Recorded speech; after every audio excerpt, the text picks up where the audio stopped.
یک تبریکات از نام برادر شعبچه که در روسیه مسافر ای اصلالدین جان، ای نام اصلالدین جان و بدردین جان عمر دراز سربلندی آرزومندیم.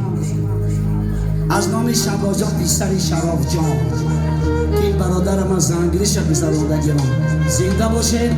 از نام تمام مردم چنبول بسم خرسندی بدردین جان مبارک شود. اینجا همسینکانی اصلالدین جان همین جای است، همسینکانی بدردین جان. خواهشمند ما اجازت بدیم که نوار گیریم همین سرود غریبی که میخوانم.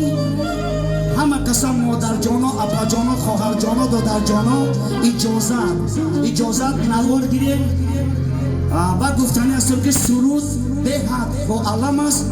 ای مادر جانا خواهش میکنیم که گریه نمیکنیم، فقط دعای فرزندان میکنیم که ساک رفتن سلامت بیان. یک سرودی بی غریبی پو علم و برقص بازی. ما در خدمت شما، سرودای ما پایانداز شما. خوش آمدین نور دیده تاج سر ای بندگان خدا.